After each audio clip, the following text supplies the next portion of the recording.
बिस्मिल्लाहिर्रहमानिर्रहीम। The topic of today's discussion is urinary tract pathology. Urinary tract pathology के अंदर सबसे पहले आते हैं हमारे पास कंजेनिटल डिसऑर्डर्स, और कंजेनिटल डिसऑर्डर्स के अंदर जो सबसे पहला डिसऑर्डर हम पढ़ेंगे दैट इज़ हॉर्सशू किडनी। अब जो हॉर्सशू किडनी होती है ना, इसमें आपकी कॉन्जॉइंट किडनीज होती हैं जो कि आपकी लोअर पोर्ट से कनेक्टेड होती हैं, और मोस्ट कॉमन आपकी कॉन्जेनिटल रीनल एनोमली है।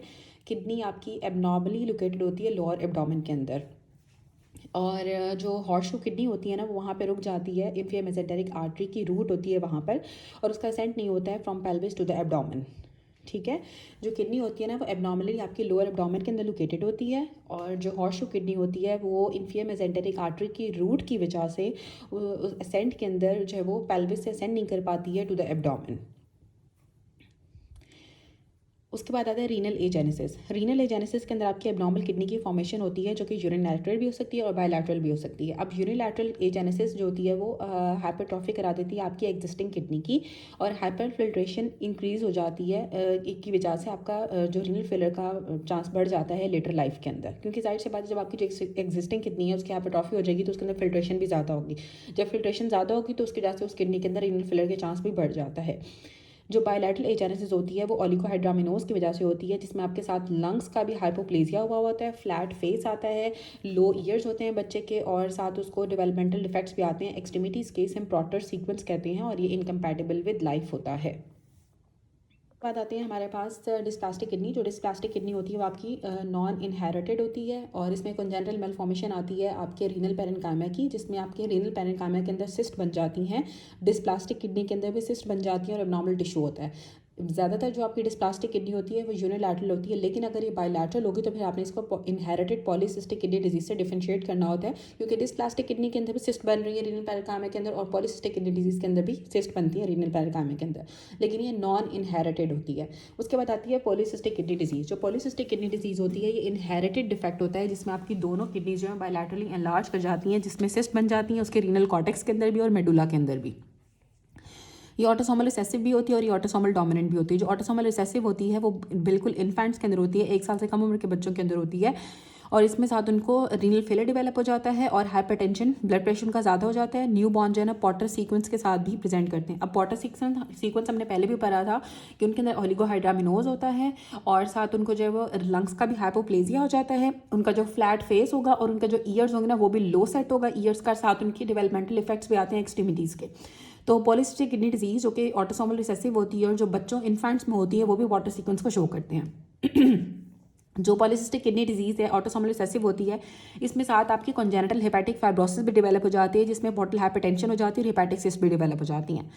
दूसरी चीज़ होती है जो इसकी जो काइंड होती है वो अडल्ट ऑनसेट होती है, जिसे हम ऑटोसोमल डोमिनेंट भी कहते हैं, जो कि यंग अडल्ट्स के अंदर होती है, और इनको ब्लड प्रेशर हाइपरटेंशन डेवलप हो जाती है रेनिन के ज़्यादा रिलीज हो जाने की वजह से, साथ उनको हिमाचूरिया होता है और उनका रीनल फेलियर वर्सनिंग हो जाती है।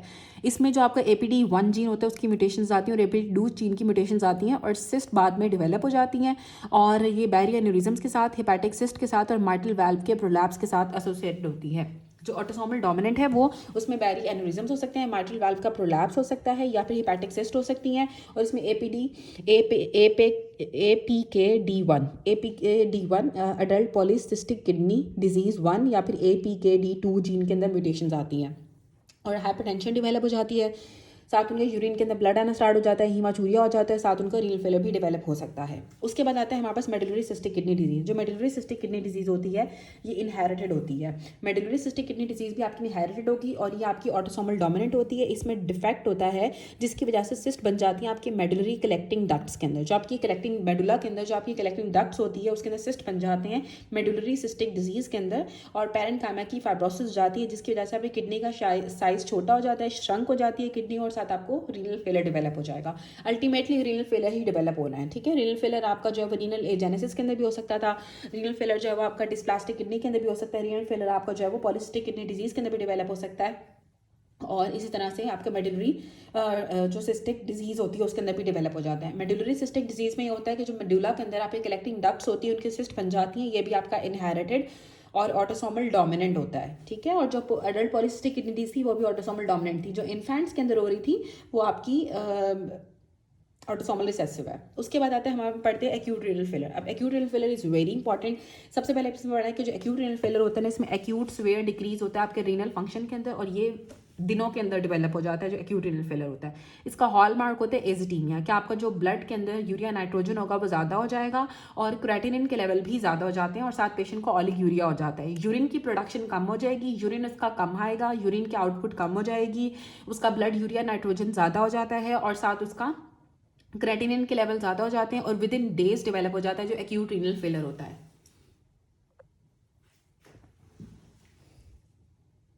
अब जो रीनल फेलियर होता है ना, उसको जो आपका एक्यूट रीनल फेलियर उसको हमने डिवाइड किया हुआ है प्री रीनल फेलियर के अंदर, पोस्ट रीनल के अंदर, या फिर आपका जो है वो इंट्रा रीनल एजोटीमिया हो सकता है। ठीक है, अब जो प्री रीनल होता है ना, प्री रीनल एजोटीमिया, एजोटीमिया का मतलब यही होता है कि आपका ब्लड के अंदर ब्लड यूरिया नाइट्रोजन ज़्यादा हो गया और क्रेटिनिन के लेवल ज़्यादा हो गए हैं। अब जो प्री रीनल होता है मतलब किडनी के अंदर प्रॉब्लम नहीं है, किडनी से पहले ही प्रॉब्लम हो गया है। अब क्या हो सकता है कि आपका किडनी का ब्लड फ्लो कम हो गया है। ठीक है, अब किडनी का ब्लड फ्लो कम हुआ, जैसे कि कार्डिक हार्ट फेलियर वाले पेशेंट्स के अंदर हो जाता है, ये बहुत कॉमन कॉज है एक्यूट रीनल फेलियर की। ब्लड फ्लो, जब किडनी के अंदर ब्लड ही नहीं आएगा तो किडनी अपना काम नहीं कर सकेगी और किडनी का फेलियर हो सकता है, जो विद इन डेज होगा। एक्यूट रीनल फेलियर होता है प्री रीनल एजोटीमिया, जो ब्लड फ्लो कम हो जाने की वजह से होता है, जैसे कि हार्ट फेलियर वाले पेशेंट्स में। उसके बाद आता है कि जो जब आपका ब्लड फ्लो कम होता है ना, तो उसकी वजह से आपका जीएफआर कम हो जाता है, ग्लोमेरुलर फिल्ट्रेशन रेट कम हो जाता है, साथ एजोटीमिया हो जाएगा, आपका ब्लड यूरिया नाइट्रोजन ज़्यादा हो जाएगा, आपका जो है वो क्रेटिनिन के लेवल ज़्यादा हो जाएंगे और ऑलिग्यूरिया हो जाएगा कि यूरिन की प्रोडक्शन कम हो जाती है। अब इसमें क्या होगा, जब रिजॉर्प्शन होती है फ्लूइड की और ब्लड यूरिया नाइट्रोजन की स्टार्ट हो जाती है, जो blood urea nitrogen to creatinine ratio होती है वो 15 से भी ज़्यादा हो जाती है। ठीक है, सीरम बीजूएन क्रेटिनिन रेशियो 15 से ज़्यादा हो जाती है।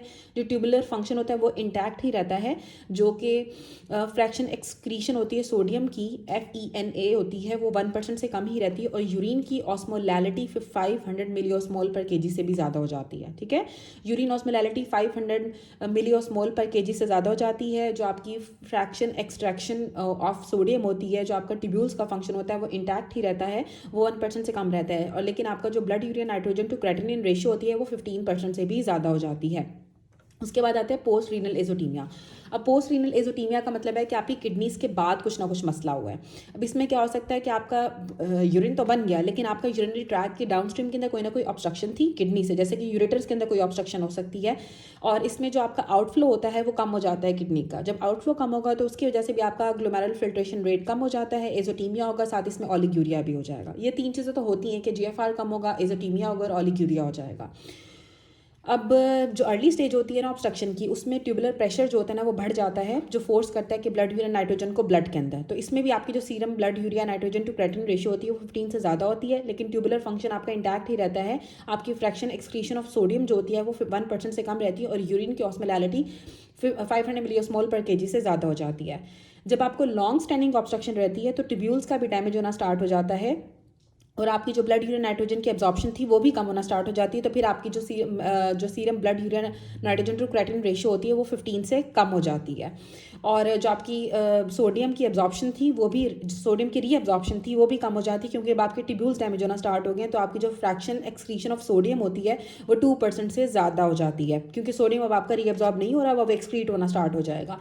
और आपका यूरिन जो होता है ना वो आपका कंसनट्रेटेड यूरिन नहीं बनता है कि, और फिर आपका यूरिन की ऑस्मोलैलिटी भी 500 मिलीमोल पर केजी से कम हो जाती है। ठीक है, अब पोस्ट रीनल एजोटीमिया में एक ये चीज़ है, अगर तो कुछ अर्से के लिए होगा, थोड़ी देर के लिए होगा, तो उसके फीचर्स बिल्कुल वैसे ही आएंगे जैसे प्री रीनल एजोटीमिया के होते हैं, कि उसकी जो ऑस्मोलैलिटी होगी 500 मिलीमोल पर केजी से ज़्यादा होगी, जो आपकी फ्रैक्शन एक्सक्रीशन है सोडियम की वो आपकी 1% से कम ही होगी, और साथ जो उसका जो blood urea nitrogen to creatinine ratio 15 से ज़्यादा होगी। लेकिन अगर बहुत देर तक ऑब्स्ट्रक्शन रहती है तो तब आपके ट्यूब्यूल्स का भी डैमेज हो जाता है, तो फिर आपकी जो blood urea to creatinine ratio होती है वो 15 से कम हो जाती है, और आपका जो सोडियम की जो एब्जॉर्प्शन होती है, फ्रैक्शन एक्सक्रीशन ऑफ सोडियम होती है वो भी आपकी 2% से बढ़ जाती है, सोडियम एक्सक्रीट होना स्टार्ट हो जाता है और रीअब्जॉर्प्शन खत्म हो जाती है, रिजॉर्प्शन डिक्रीज हो जाती है सोडियम की ट्यूब्यूल से, और आपका जो कंसनट्रेटेड यूरिन नहीं बन पाता है, जिसकी वजह से आपकी जो यूरिन की ऑस्मोलैलिटी होती है वो भी 500 मिलीमोल पर केजी से ज़्यादा हो जाती है। उसके बाद आती है एक्यूट ट्यूबुलर नेक्रोसिस। अब जो एक्यूट ट्यूबुलर नेक्रोसिस होती है इसमें आपकी नेक्रोसिस नाम से ये बता रही है कि इंजरी होगी और आपके जो ट्यूब्यूल्स के ट्यूबुलर एपिथेलियल सेल्स होते हैं उनकी नेक्रोसिस हो जाती है और उनकी इंजरी होती है। पहले इंजरी होगी, फिर अल्टीमेटली नेक्रोसिस हो जाएगी आपके ट्यूब्यूल्स के एपिथेलियल सेल्स की। ये मोस्ट कॉमन कॉज है एक्यूट रीनल फेलियर की, इंट्रा रीनल एजोटीमिया जो कराती है। ठीक है, कि आपकी किडनीज के अंदर ही डैमेज हुआ। अब किडनी के अंदर क्या होता है, एक्यूट ट्यूबुलर नेक्रोसिस होती है, जिसकी वजह से आपको इंट्रा रीनल एजोटीमिया या एक्यूट रीनल फेलियर होता है। जो पोस्ट रीनल था उसमें यूरिनरी ट्रैक की कोई ना कोई ऑब्स्ट्रक्शन थी, और जो प्री रीनल था उसके अंदर आपका ब्लड फ्लो डिक्रीज हो रहा था। अब जब एक्यूट ट्यूबुलर नेक्रोसिस होती है तो उसके अंदर आपका ट्यूबुलर जो एपिथेलियल सेल्स होते हैं उनका डैमेज हो जाता है और फिर उनकी नेक्रोसिस हो जाती है, जो कि मोस्ट कॉमन कॉज है इंट्रारीनल लेजोटीमिया की।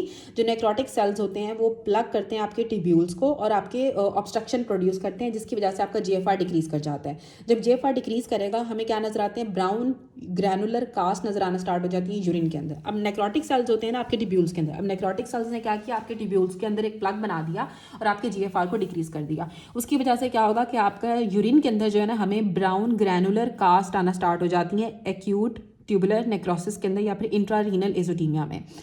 डिसफंक्शनल ट्यूबुलर एपिथेलियम की वजह से आपके जो ब्लड यूरिया नाइट्रोजन की एब्जॉर्प्शन थी वो कम हो गई, तो इसमें भी वही सब कुछ होगा जो कि लेट पोस्टरीनल एजोटीमिया के अंदर हो रहा था कि बहुत कि आपका जब ट्यूब्यूल्स डैमेज होंगे तो आपकी जो ब्लड यूरिया नाइट्रोजन रेशियो है, ब्लड यूरिया नाइट्रोजन आपका रीअब्जॉर्ब नहीं होगा ब्लड के अंदर, तो जो BUN रेशियो क्रेटिनिन होती है वो 15 से कम हो जाएगी और आपका जो सोडियम की एब्जॉर्प्शन भी नहीं होगी, तो आपकी जो फ्रैक्शन एक्सक्रीशन होती है सोडियम की वो भी 2% से ज़्यादा हो जाएगी और कंसनट्रेटेड यूरिन भी प्रोड्यूस नहीं कर सकेगा क्योंकि आपकी ट्यूब्यूल्स डैमेज हो गई हैं, तो आपकी जो यूरिन की ऑस्मोलैरिटी होती है वो भी 500 मिलीओस्मोल पर केजी से कम हो जाती है।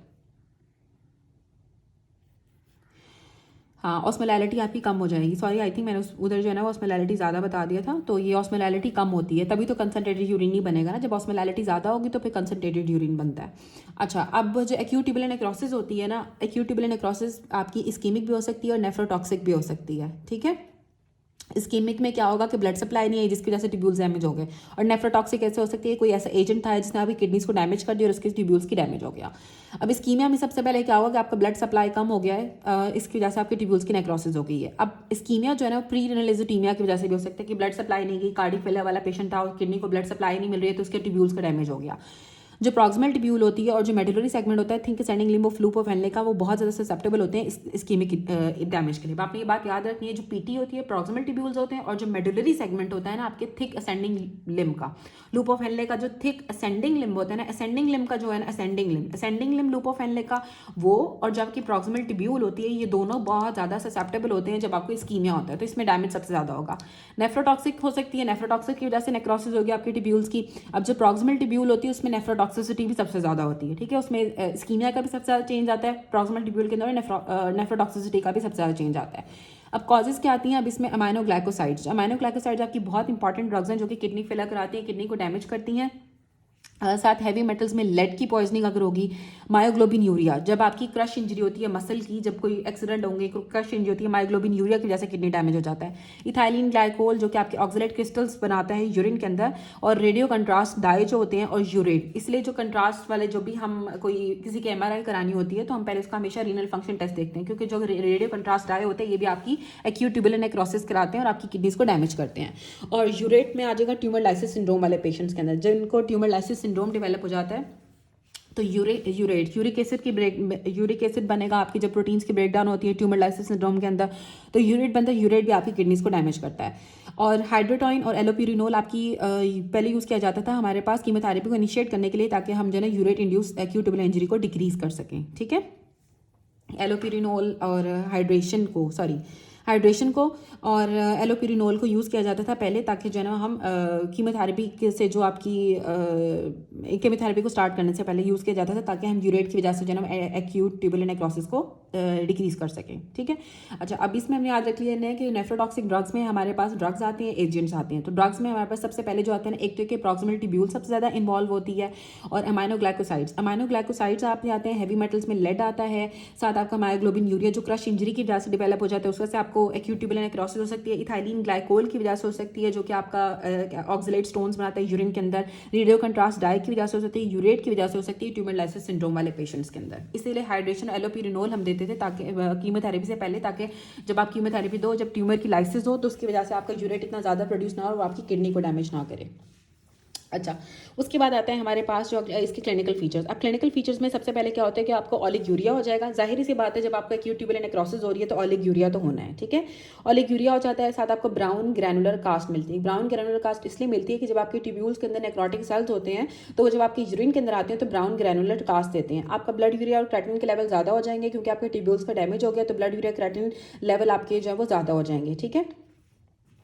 और हाइपरकैलेमिया हो जाता है क्योंकि आपके पोटाशियम की एक्सक्रीशन नहीं होती है और साथ मेटाबॉलिक एसिडोसिस डेवलप हो जाती है। ठीक है, हाइपरकैलेमिया हो जाएगा, ब्लड के अंदर पोटाशियम के लेवल ज़्यादा हो जाते हैं क्योंकि सोडियम जो रीअब्जॉर्ब हो रहा है वो एक्सचेंज में पोटाशियम होता है, पोटाशियम एक्सक्रीट आउट हो जाता है और सोडियम को हम रीअब्जॉर्ब कर लेते हैं। जब सोडियम रीअब्जॉर्ब नहीं होगा तो आपकी बॉडी के अंदर पोटाशियम भी आपकी बॉडी से बाहर नहीं निकल सकेगा, तो आपको ब्लड के अंदर पोटाशियम के लेवल ज़्यादा हो जाते हैं तो हाइपरकैलेमिया हो जाएगा और मेटाबॉलिक एसिडोसिस डेवलप हो जाती है। रिवर्सिबल होती है बट इसके लिए हमें सपोर्टिव डायलिसिस करनी पड़ती है क्योंकि जो इलेक्ट्रोलाइट इम्बैलेंस होता है वो फैटल भी हो सकता है क्योंकि जब उसके सोडियम बॉडी में ज़्यादा आ गया, ठीक है, पोटाशियम भी ज़्यादा हो गया, सोडियम एक्सक्रीट आउट नहीं होगा, आपका जो सोडियम जब रीअब्जॉर्ब नहीं होगा तो सोडियम एक्सक्रीट आउट होता रहेगा, सोडियम ज़्यादा एक्सक्रीट आउट होता रहता है क्योंकि वो रीअब्जॉर्ब नहीं होता और पोटाशियम आपका बॉडी के अंदर एक्युमुलेट होना स्टार्ट हो जाता है तो हाइपरकैलेमिया हो जाता है। तो जब आपका इलेक्ट्रोलाइट के बैलेंस इतना ज़्यादा होता है तो उसके लिए हमें डायलिसिस करनी पड़ती है। ओलिगोयूरिया जो है ना वो 2 से 3 हफ्ते तक भी परसिस्ट कर सकता है रिकवरी से पहले तक, और जो ट्यूबुलर सेल्स होते हैं वो स्टेबल सेल्स होते हैं और इनको जो है ना वो टाइम लगता है दोबारा से सेल साइकिल के अंदर एंटर होने में और रीजनरेट होने में। ठीक है, ट्यूबुलर सेल्स आपके स्टेबल सेल्स होते हैं तो उनको टाइम लगता है सेल साइकिल के अंदर दोबारा एंटर होने में और रीजनरेट होने में। ठीक है, तो ओलिगोयूरिया जो है वो रिकवरी से पहले 2 से 3 हफ्ते तक ओलिगोयूरिया की यूरिन का कम आएगा, इस तरह परसिस्ट कर सकते हैं और ये रिवर्सिबल होती है।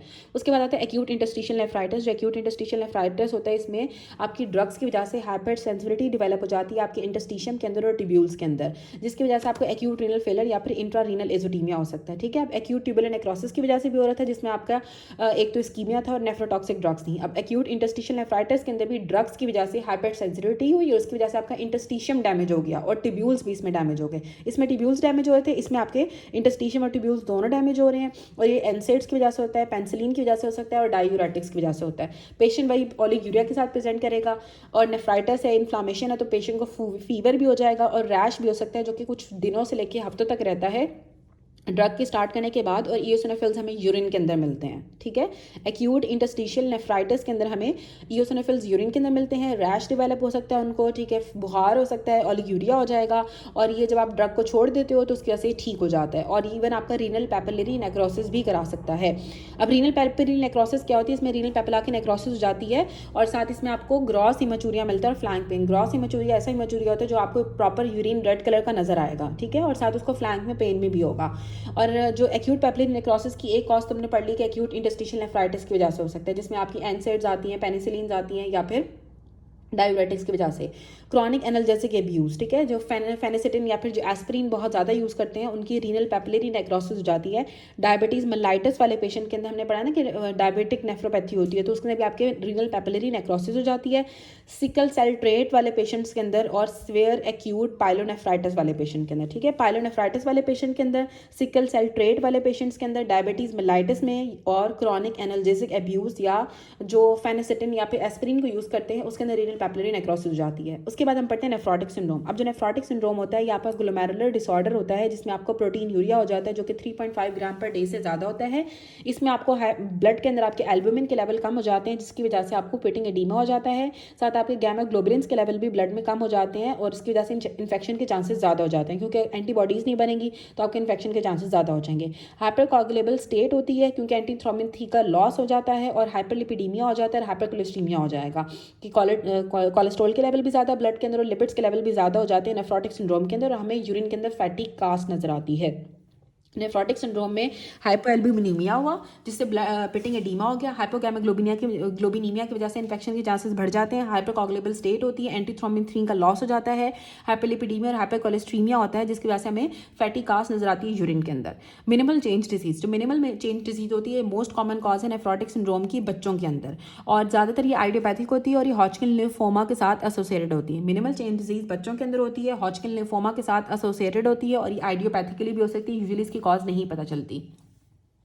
अब मिनिमल चेंज डिजीज के अंदर नॉर्मल ग्लोमेरुला होता है, हमें एचएनई स्टेनिंग के ऊपर ग्लोमेरुला है तो नॉर्मल नजर आते हैं लेकिन लिपिड नजर आते हैं हमें प्रॉक्सिमल ट्यूब्यूलर सेल्स के अंदर, ठीक है।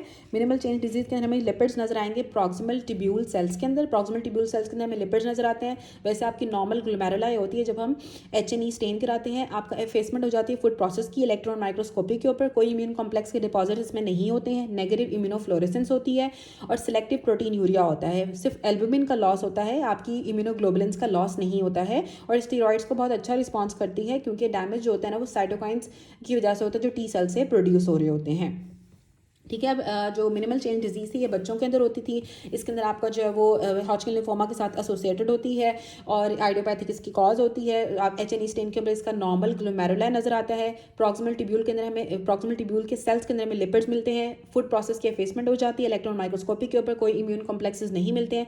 नेगेटिव इम्यूनोफ्लोरेसेंस होती है। सिलेक्टिव प्रोटीन यूरिया होता है। सिर्फ एल्बुमिन का लॉस होता है, इम्यूनोग्लोबिन का लॉस नहीं होता है। स्टीरॉयड को बहुत अच्छा रिस्पॉन्ड करती है क्योंकि साइटोकाइन्स प्रोड्यूस होते हैं टी सेल्स से, उसकी वजह से प्रोड्यूस होती है।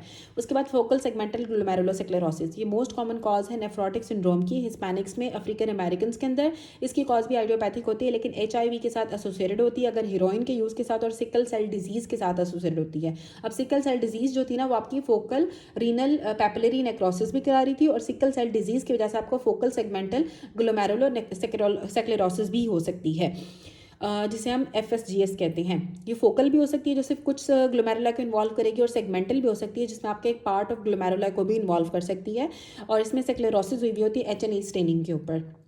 जो आपकी मिनिमल चेंज डिजीज़ थी, मिनिमल चेंज था तो इसलिए आपका जो HNE स्टेन के ऊपर नॉर्मल ग्लोमेरुला मिल रहे थे। इसमें जो है वो हमें HNE स्टेनिंग के ऊपर स्क्लेरोसिस मिलती है। इसमें भी एफेसमेंट हो जाती है फूड प्रोसेस की इलेक्ट्रॉन माइक्रोस्कोपी के ऊपर। इसमें भी कोई इम्यून कॉम्प्लेक्सेस हमें नहीं मिलते हैं। नेगेटिव इम्यूनोफ्लोरेसेंस होती है। इसका रिस्पॉन्स स्टीरॉइड्स के लिए पुअर होता है और ये क्रॉनिक रीनल फेलियर भी करा सकती है।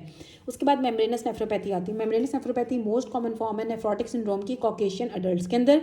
ये hepatitis B, hepatitis C, solid tumours, SLE, drugs, NSAIDs या पेनिसिलामीन्स के साथ एसोसिएटेड होती है। ठीक है। हेपेटाइटिस B और हेपेटाइटिस C वाले पेशेंट्स के अंदर मेम्ब्रेनस नेफ्रोपैथी डेवलप हो सकती है। ये भी नेफ्रोटिक सिंड्रोम की मोस्ट कॉमन कॉज है। कॉकेशियन अडल्ट्स के अंदर SLE के साथ, एनसेड्स के साथ, पेनिसिलामीन्स के साथ एसोसिएटेड होती है। इसमें हमें जो ग्लोमेरुलर बेसमेंट मेम्ब्रेन होती है वो HNE स्टेनिंग के ऊपर वो थिक नजर आती है। ठीक है। अब ये HNE स्टेनिंग की हमने याद रखनी है। इसमें हम HNE स्टेनिंग के ऊपर हमें थिक ग्लोमेरुलर बेस नजर आ रही है, इसलिए हमें इसे कहते हैं मेम्ब्रेनस नेफ्रोपैथी के एक मेम्ब्रेन बन जाती है। अब जो ग्लोमेरुलर बेसमेंट मेम्ब्रेन होती है वो आपकी थिक हो जाती है। जो फोकल सेगमेंटल स्क्लेरोसिस थी उसमें स्क्लेरोसिस हमें मिल रही थी HNE स्टेनिंग के ऊपर। अच्छा, उसके बाद इसमें क्या होता है कि आपकी थिक ग्लोमेरुलर बेसमेंट मेम्ब्रेन बन जाती है HNE स्टेनिंग के ऊपर। साथ इसमें इम्यून कॉम्प्लेक्सेस भी अब हमें मिलते हैं। ठीक है। इम्यून कॉम्प्लेक्सेस की डेपोजिशन होगी मेम्ब्रेनस नेफ्रोपैथी के अंदर, जिसमें हमें ग्रैनुलर इम्यूनोफ्लोरेसेंस मिलती है। सब एपिथेलियल डिपॉजिट्स हमें मिलते हैं, जिसमें स्पाइक एंड डोम अपीयरेंस आती है इलेक्ट्रॉन माइक्रोस्कोपी के ऊपर। सब एपिथेलियल डिपॉजिट्स होते हैं, स्पाइक एंड डोम अपीयरेंस आती है इलेक्ट्रॉन माइक्रोस्कोपी के ऊपर। इसका भी स्टीरॉइड्स के लिए रिस्पॉन्स बहुत बुरा होता है और ये क्रॉनिक रीनल फेलियर करा देती है। उसके बाद आती है मेम्ब्रेनो प्रोलिफरेटिव ग्लोमेरुलर नेफ्राइटिस। जो मेम्ब्रेनो प्रोलिफरेटिव ग्लोमेरुलर नेफ्राइटिस होता है इसमें भी आपकी थिक बेसमेंट मेम्ब्रेन नजर आती है HNE स्टेनिंग के ऊपर। साथ इसकी ट्रैम टैक अपीयरेंस आती है। जो मेम्ब्रेनस नेफ्रोपैथी थी उसकी स्पाइक एंड डोम अपीयरेंस आ रही थी और इसमें इम्यून कॉम्प्लेक्स की डेपोजिशन भी थी, ग्रैनुलर इम्यूनोफ्लोरेसेंस थी, सब एपिथेलियल डिपॉजिट्स थे। इसमें क्या होता है, इसमें भी थिक ग्लोमेरुलर बेसमेंट मेम्ब्रेन होती है, इसमें ट्रैम ट्रैक अपीयरेंस आती है, इसमें भी इम्यून कॉम्प्लेक्सेस की डेपोजिशन होती है मेम्ब्रेनो प्रोलिफरेटिव ग्लोमेरुलर नेफ्राइटिस के अंदर, जिसे हम MPGN कहते हैं। इसमें भी ग्रैनुलर इम्यूनोफ्लोरेसेंस होती है। इसकी 2 टाइप्स होती हैं जहाँ पे लोकेशन ऑफ डिपॉजिट के बेस पे टाइप 1 एंड टाइप 2। जो टाइप 1 होती है इसमें सब एंडोथेलियल डिपॉजिट्स होते हैं जो हेपेटाइटिस B और हेपेटाइटिस C के साथ एसोसिएटेड होते हैं, और टाइप 2 होती है इसे डेंस डिपॉजिट डिजीज कहते हैं, जिसमें आपका इंट्रा मेम्ब्रेनस जो है वो डिपॉजिट हो जाते हैं और ये आपके C3 नेफ्राइटिक फैक्टर के साथ एसोसिएटेड होती है, जिसमें ऑटो एंटीबॉडी बन जाती है जो कि स्टेबलाइज करती है C3 कन्वर्टेज को, जिसकी वजह से आपके कॉम्प्लीमेंट की ओवर एक्टिवेशन हो जाती है, इन्फ्लामेशन होती है और आपके सर्कुलेटिंग C3 के लेवल कम हो जाते हैं। इसका भी स्टीरॉयड के लिए पुअर रिस्पॉन्स होता है और ये भी क्रॉनिक रीनल फेलियर कराती है। डेंस डिपॉजिट डिजीज इंट्रामेम्ब्रेनस होती है और इसमें सब इंट्रामेम्ब्रेनस और सब एपिथेलियल दोनों डिपॉजिट बनते हैं। जो सब एपिथेलियल थे वो आपके हेपेटाइटिस B और हेपेटाइटिस C की वजह से, और जो इंट्रामेम्ब्रेनस होती है इसमें C3 नेफ्राइटिक फैक्टर होता है, क्योंकि जो C3 नेफ्राइटिक फैक्टर क्या करता है, एक ऑटो एंटीबॉडी होती है जो कि C3 कन्वर्टेज को स्टेबलाइज कर देगी, उसकी एक्टिवेशन को ज़्यादा कर देती है, कॉम्प्लीमेंट की एक्टिवेशन को ज़्यादा कर देगी, इन्फ्लामेशन को ज़्यादा करती है और ब्लड के अंदर आपके C3 के लेवल को कम कर देती है।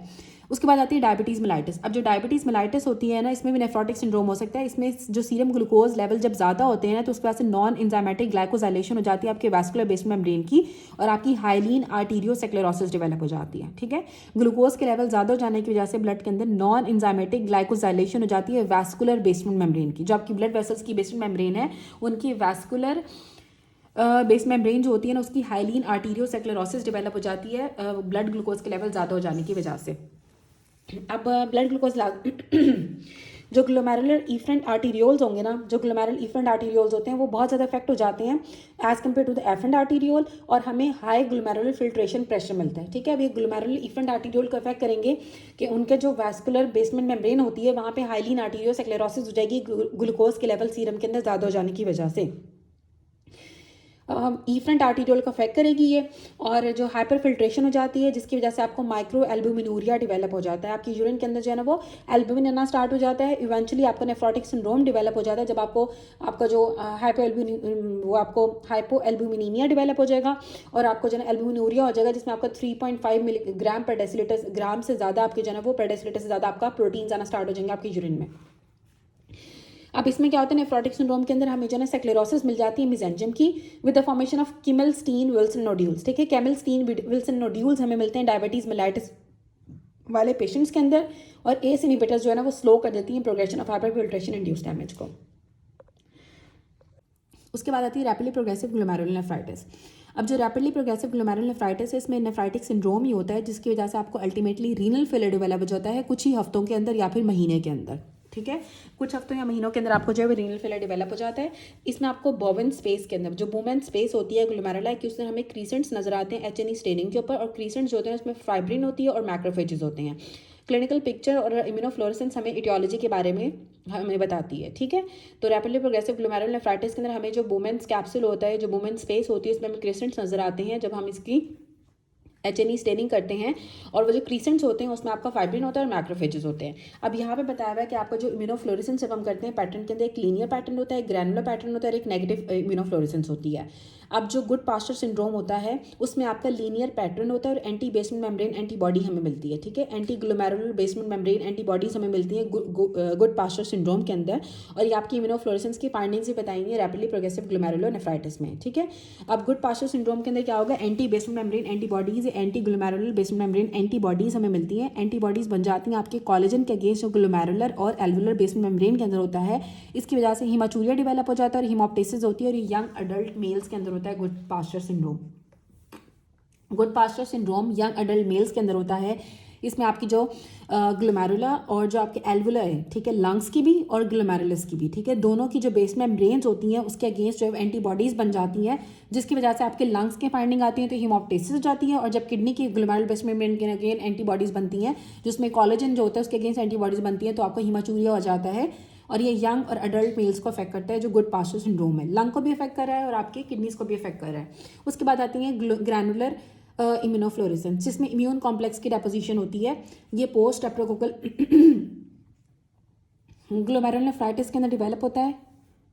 उसके बाद आती है सिस्टेमिक एमाइलॉइडोसिस। जो सिस्टेमिक एमाइलॉइडोसिस होती है ना, किडनी आपकी मोस्ट कॉमन इन्वॉल्व होती है ऑर्गन सिस्टेमिक एमाइलॉइडोसिस के अंदर, जो एमाइलॉइड के डिपॉजिट हो जाते हैं मेसेंजियम में, और उसकी वजह से आपको नेफ्रोटिक सिंड्रोम डेवलप हो जाता है, और हमें एप्पल ग्रीन बायफ्रिंजेंस मिलती है पोलराइज लाइट के अंदर जब हम इसे स्टेन करते हैं कॉन्गो रेड से। कॉन्गो रेड से जब हम स्टेन करेंगे तो एप्पल ग्रीन हमें जो वो बायफ्रिंजेंस मिलती है, एप्पल ग्रीन बायफ्रिंजेंस मिलती है सिस्टेमिक एमाइलॉइडोसिस के अंदर जब किडनी में होती है पोलराइज लाइट में। और उसके बाद आता है नेफ्राइटिक सिंड्रोम। ठीक है, अब नेफ्रोटिक सिंड्रोम में जो आपकी मिनिमल चेंज डिजीज थी, उसके बाद आपकी फोकल सेगमेंटल ग्लोमेरुलोस्क्लेरोसिस थी, मेम्ब्रेनस नेफ्रोपैथी थी, मेम्ब्रेनल प्रोलिफरेटिव ग्लोमेरुलोनेफ्राइटिस था, डायबिटीज मेलाइटिस की वजह से नेफ्रोटिक सिंड्रोम हो सकता है, या फिर सिस्टेमिक एमाइलॉइडोसिस की वजह से आपको नेफ्रोटिक सिंड्रोम हो सकता है। उसके बाद आता है नेफ्राइटिक सिंड्रोम। अब नेफ्राइटिक सिंड्रोम के अंदर आपके जो ग्लोमेरुलर डिसऑर्डर्स होते हैं जिसमें आपको ग्लोमेरुलर की इन्फ्लामेशन हो जाती है और साथ ब्लीडिंग होती है। ठीक है, ग्लोमेरुलस की नेफ्राइटिक सिंड्रोम के अंदर ना आपकी इन्फ्लामेशन होती है, ग्लोमेरुलस की इन्फ्लामेशन हो जाएगी और साथ ब्लीडिंग होती है। इसमें आपका प्रोटीन यूरिया 3.5 ग्राम पर डे से कम होता है। ठीक है, जो यूरिन के अंदर प्रोटीन आएगा लेकिन वो 3.5 ग्राम पर डे से कम होता है, और साथ ओलिगोयूरिया होगा, एजोटीमिया होगा, blood urea to creatine level आपके ज़्यादा हो जाएंगे, यूरिन की प्रोडक्शन कम हो जाएगी। इसमें सॉल्ट रिटेंशन होती है जिसकी वजह से आपको आइस के अराउंड एडीमा हो जाता है, पेरीऑर्बिटल एडीमा होता है और ब्लड प्रेशर आपका ज़्यादा हो जाता है। इसमें हमें आरबीसी कास्ट हमें मिलती है और साथ में डिस्मॉर्फिक आरबीसीज नजर आते हैं यूरिन के अंदर। ठीक है, इसमें हमें आरबीसी कास्ट में मिलेगी, डिस्मॉर्फिक आरबीसीज नजर आएंगे यूरिन के अंदर, सॉल्ट की रिटेंशन हो जाती है और आपकी पेरीऑर्बिटल एडीमा होता है, हाइपरटेंशन डेवलप हो जाती है, ओलिगोयूरिया होगा, एजोटीमिया होगा, लिमिटेड प्रोटीन यूरिया होगा, 3.5 ग्राम पर डे से कम होगा। बायोप्सी के ऊपर हमें हाइपर सेलुलर या फिर इन्फ्लेम्ड ग्लोमेरुला नजर आता है। ठीक है, सेल्स उसमें ज़्यादा होंगे, बायोप्सी के ऊपर इन्फ्लेम्ड ग्लोमेरुला नजर आता है नेफ्राइटिक सिंड्रोम में। नेफ्राइटिक सिंड्रोम के अंदर इम्यून कॉम्प्लेक्सेस की डेपोजिशन हो जाती है जो कि एक्टिवेट करता है कॉम्प्लीमेंट सिस्टम को। इम्यून कॉम्प्लेक्स की डेपोजिशन होगी जो एक्टिवेट करता है कॉम्प्लीमेंट सिस्टम को, और जो C5 अट्रैक्ट करता है न्यूट्रोफिल्स को जो कि मीडिएट करते हैं फिर डैमेज को। इम्यून कॉम्प्लेक्स की डेपोजिशन होती है जो एक्टिवेट करेगा कॉम्प्लीमेंट को, और फिर कॉम्प्लीमेंट में जो C5a होता है वो न्यूट्रोफिल्स को अट्रैक्ट करता है और वहाँ पे डैमेज होना स्टार्ट हो जाता है। इसीलिए जो आपको नेफ्राइटिक सिंड्रोम होता है इसके अंदर इन्फ्लामेशन होती है और साथ में आरबीसी की आवाज़ भी मिलेगी। और इसमें जो प्रोटीन यूरिया होता है वो आपका 3.5 ग्राम पर डे से कम होता है। अब आता है उसके बाद हमारे पास पोस्ट स्ट्रेप्टोकोकल ग्लोमेरुलोनेफ्राइटिस, जिसे हम PGN कहते हैं, PSGN कहते हैं, पोस्ट स्ट्रेप्टोकोकल ग्लोमेरुलोनेफ्राइटिस। ये अपने नाम से ही बता रहा है कि आपका जो group A beta hemolytic streptococci होता है उसकी इन्फेक्शन होती है आपके पहले थ्रॉट की या स्किन की, उसके बाद जो है वो आपकी किडनी डैमेज हो जाती है, किडनीज में अफेक्ट करता है ये। अच्छा, अब आ जाएगा नेफ्राइटिक सिंड्रोम। जो नेफ्राइटिक सिंड्रोम जो कि आपका डेवलप होता है group A beta hemolytic streptococcal की इन्फेक्शन से। जब स्किन के अंदर होती है तो उसे हम इस इम्पिडिगो कहते हैं, और जब फेरिंग्स के अंदर होती है उसे हम फ्रेंजाइटिस कहते हैं। और उसके बाद जो है ना ये नेफ्रिटोजेनिक जो इसका स्ट्रेन होता है ना वो आपका पोस्ट स्ट्रेप्टोकोकल ग्लोमेरुलोनेफ्राइटिस कराता है, और ये इन्फेक्शन के जो नॉन स्ट्रेप्टोकोकल ऑर्गेनिजम्स होते हैं उससे भी डेवलप हो सकता है। जब आपको इन्फेक्शन होती है फेरिंग्स की या फिर आपको स्किन की इन्फेक्शन होती है उसके 2 से 3 हफ्तों के बाद आपको हीमाचूरिया डेवलप हो जाता है, जिसमें आपका कोला कलर का, ब्लैक कलर का, बिल्कुल ब्राउन से कलर का यूरिन आता है। साथ आपकी यूरिन की प्रोडक्शन कम हो जाती है, ओलिगुरिया होता है, ब्लड प्रेशर आपका ज़्यादा हो जाता है, और आपके आइज़ के राउंड पेरिऑर्बिटल एडिमा डेवलप हो जाता है। ये बच्चों के अंदर ज़्यादा कॉमन होता है लेकिन एडल्ट्स में भी हो सकता है। जो हाइपर सेलुलर इन्फ्लेम्ड ग्लोमेरुलाई नजर आते हैं हमें HNE स्टेनिंग के ऊपर, ठीक है। अब हमने पहले ही पढ़ा था कि जो आपका जो नेफ्राइटिक सिंड्रोम होता है जब उसकी हम HNE स्टेनिंग कराते हैं तो उसके अंदर हमें हाइपर सेलुलर और इन्फ्लेम्ड ग्लोमेरुलाई नजर आती हैं। इसमें हम जो है वो इम्यून कॉम्प्लेक्स की डेपोजिशन हो जाती है, इसमें भी ग्रैनुलर इम्यूनोफ्लोरेसेंस नजर आती है, और सब एपिथेलियल डिपॉजिट, सब एपिथेलियल हम्स नजर आते हैं इलेक्ट्रॉन माइक्रोस्कोपी के ऊपर। सब एपिथेलियल हम्स नजर आते हैं इलेक्ट्रॉन माइक्रोस्कोपी के ऊपर। इम्यून कॉम्प्लेक्स की डेपोजिशन हुई होती है और हाइपर सेलुलर और इन्फ्लेम्ड ग्लोमेरुलाई नजर आते हैं। ट्रीटमेंट इसका हम सपोर्टिव ट्रीटमेंट करते हैं। चिल्ड्रन जो है वो रियली 1% प्रोग्रेस करते हैं रीनल फेलियर के अंदर, लेकिन जो एडल्ट्स होते हैं 25% उनको रैपिडली प्रोग्रेसिव ग्लोमेरुलोनेफ्राइटिस डेवलप हो जाता है, जिसमें उनको अल्टीमेटली रीनल फेलियर भी डेवलप हो सकता है, ठीक है। एक आपका पोस्ट स्ट्रेप्टोकोकल ग्लोमेरुलोनेफ्राइटिस, एक है रैपिडली प्रोग्रेसिव ग्लोमेरुलोनेफ्राइटिस। तो एडल्ट्स के 25% के अंदर रैपिडली प्रोग्रेसिव ग्लोमेरुलोनेफ्राइटिस हो सकता है। इसमें हमें हाइपर सेलुलर इन्फ्लेम्ड ग्लोमेरुलाई नजर आ रहा है HNE स्टेनिंग के ऊपर। साथ ये 2 से 3 हफ्तों के बाद डेवलप होता है, और इसमें बच्चे को हीमाचूरिया हो जाता है बच्चों के अंदर। ये एडल्ट्स में भी हीमाचूरिया होगा, कोला कलर यूरिन हो जाता है, साथ ब्लड प्रेशर ज़्यादा हो जाता है, और पेरिऑर्बिटल एडिमा हमें मिलता है, ओलिगुरिया हो जाता है। पोस्ट स्ट्रेप्टोकोकल ग्लोमेरुलोनेफ्राइटिस की मोस्ट कॉमन एग्जांपल है जिसमें आपको इम्यून कॉम्प्लेक्स की डेपोजिशन होती है और हमें ग्रैनुलर इम्यूनोफ्लोरेसेंस मिलती है, या फिर डिफ्यूज प्रोलिफरेटिव ग्लोमेरुलोनेफ्राइटिस के अंदर भी हो सकता है। जो डिफ्यूज प्रोलिफरेटिव ग्लोमेरुलोनेफ्राइटिस होता है वो आपकी डिफ्यूज एंटीजन एंटीबॉडी कॉम्प्लेक्स की डेपोजिशन हो जाती है, जो कि ज़्यादातर सब एंडोथीलियल होती है, एंडोथीलियम के नीचे होती है, और ये most common type of renal disease है SLE वाले पेशेंट्स के अंदर, ठीक है। जो डिफ्यूज प्रोलिफरेटिव ग्लोमेरुलोनेफ्राइटिस, ये भी एक टाइप ही है रैपिडली प्रोग्रेसिव ग्लोमेरुलोनेफ्राइटिस की, जिसके अंदर आपके सब एंडोथीलियम के नीचे सब एंडोथेलियल इम्यून कॉम्प्लेक्सेस के डिफ्यूज डिपॉजिट हो जाते हैं, और ये मोस्ट कॉमन होता है SLE वाले पेशेंट्स के अंदर। नेगेटिव इम्यूनोफ्लोरेसेंस, इसे कहते हैं पॉसिम्यून। पॉसिम्यून्स कम होता है। नेगेटिव इम्यूनोफ्लोरेसेंस जिसमें आपकी इम्यूनोफ्लोरेसेंस नेगेटिव आएगी, वो आती है वैगनस ग्रैनुलोमाटोसिस के अंदर, माइक्रोस्कोपिक पोलिंजाइटिस के अंदर, और शर्ट-स्ट्रॉस सिंड्रोम के अंदर। ये तीनों फॉर्म्स भी आपकी रैपिडली प्रोग्रेसिव ग्लोमेरुलोनेफ्राइटिस की हैं, जिसमें तेजी से जना आपका रीनल फेलियर डेवलप होता है वीक्स और मंथ्स में। वैगनस ग्रैनुलोमाटोसिस के अंदर आपकी C आनका पॉजिटिव होती है, और ये माइक्रोस्कोपिक पोलिंजाइटिस और शर्ट-स्ट्रॉस सिंड्रोम के अंदर जो आपकी P आनका पॉजिटिव होती है। जो ग्रैनुलोमेटस इन्फ्लामेशन इसमें होगी, साथ आपके इयोसिनोफिल्स के लेवल ज़्यादा हो जाते हैं ब्लड के अंदर, और साथ एजमा भी हो सकता है, जिसको हम डिस्टिंग्विश करते हैं शर्ट-स्ट्रॉस सिंड्रोम से फ्रॉम माइक्रोस्कोपिक एंटीपोलिंजाइटिस, ठीक है। जो ग्रैनुलोमेटस इन्फ्लामेशन होती है शर्ट-स्ट्रॉस सिंड्रोम के अंदर, इयोसिनोफिलिया हो जाता है, और साथ एजमा होता है। इसी बात से हम डिफरेंशिएट करते हैं माइक्रोस्कोपिक पोलिंजाइटिस को शर्ट-स्ट्रॉस सिंड्रोम से, ठीक है। शर्ट-स्ट्रॉस सिंड्रोम से हम इसको डिफरेंशिएट करते हैं किस तरह से, माइक्रोस्कोपिक, एक तो ग्रैनुलोमेटस इन्फ्लामेशन होती है, एक इयोसिनोफिलिया होता है, और एक एजमा। इयोसिनोफिलिया, एजमा और ग्रैनुलोमेटस इन्फ्लामेशन से डिफरेंशिएट करते हैं शर्ट-स्ट्रॉस सिंड्रोम को माइक्रोस्कोपिक पोलिंजाइटिस से। शर्ट-स्ट्रॉस सिंड्रोम और माइक्रोस्कोपिक पोलिंजाइटिस दोनों के अंदर आपकी P आनका पॉजिटिव होती है, और वैगनस ग्रैनुलोमेटोसिस के अंदर आपकी C आनका पॉजिटिव होती है। ये पॉसिम्यून होते हैं, इम्यून कॉम्प्लेक्स की डेपोजिशन इसमें हमें नजर नहीं आती है। और उसके बाद हम पढ़ते हैं IgA नेफ्रोपैथी। अब जो IgA नेफ्रोपैथी से बर्गर्स डिजीज भी कहते हैं, बर्गर्स डिजीज भी कहते हैं। जो IgA की इम्यून कॉम्प्लेक्स की डेपोजिशन हो जाती है आपके ग्लोमेरुलस के मेसेंजियम के अंदर, जो कि मोस्ट कॉमन नेफ्रोपैथी है वर्ल्ड वाइड। पूरी दुनिया में सबसे ज़्यादा जो नेफ्रोपैथी होती है वो IgA नेफ्रोपैथी होती है, जिसमें आपके IgA के डिपॉजिट्स जो है वो मेसेंजियम ऑफ द ग्लोमेरुलस के अंदर डिपॉजिट होना स्टार्ट हो जाते हैं IgA की इम्यून कॉम्प्लेक्सेस। बच्चों के अंदर भी प्रेजेंट कर सकती है, जो कि एपिसोडिक होती है, जिसमें ग्रॉस या माइक्रोस्कोपिक हीमाचूरिया हो सकता है कि आपको नजर नहीं आएगा हीमाचूरिया, या फिर ग्रॉस हीमाचूरिया हो सकता है।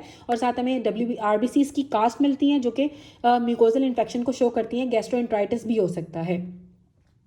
IgA की प्रोडक्शन जो होती है वो इंक्रीज हो जाती है इन्फेक्शंस के अंदर, ठीक है।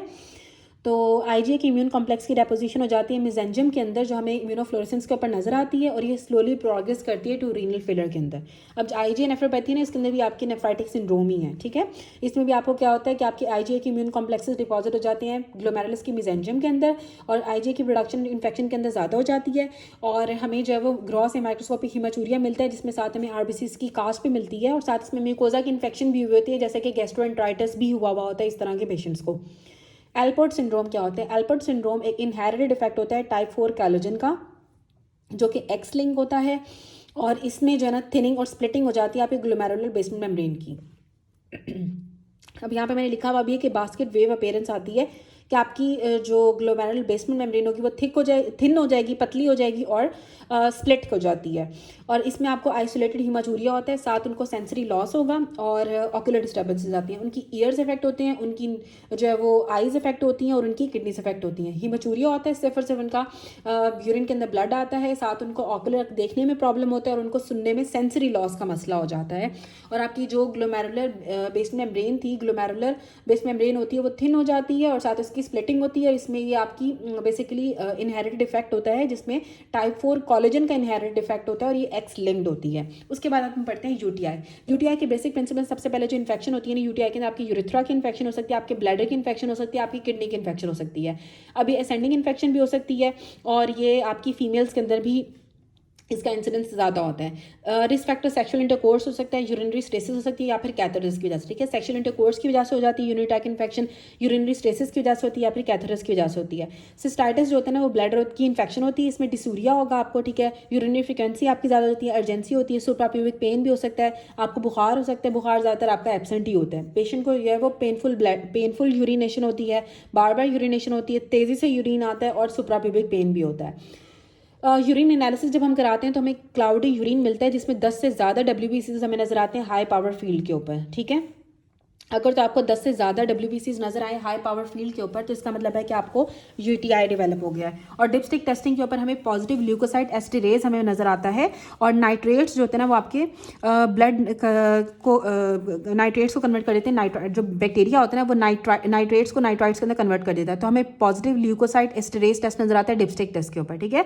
पॉजिटिव ल्यूकोसाइट एस्टेरेज, ठीक है। ल्यूकोसाइट एस्टेरेज आपका पॉजिटिव हो जाता है जब यूरिन डिपस्टिक टेस्ट हम करते हैं, और जब आपका हम WBCs कराते हैं तो आपके यूरिन के अंदर जो WBCs होते हैं वो 10 से ज़्यादा होते हैं, और क्लाउडी यूरिन होता है हाई पावर फील्ड के ऊपर। कल्चर हम कराते हैं तो हमें 100,000 से भी ज़्यादा जो है ना वो कॉलोनी फॉर्मिंग यूनिट्स नजर आते हैं, जो कि गोल्ड स्टैंडर्ड। अगर आपको कल्चर के ऊपर यूरिन कल्चर के ऊपर 100,000 से ज़्यादा कॉलोनी फॉर्मिंग यूनिट्स नजर आते हैं, तो इसका मतलब है कि आपको सिस्टाइटिस डेवलप हो गया है।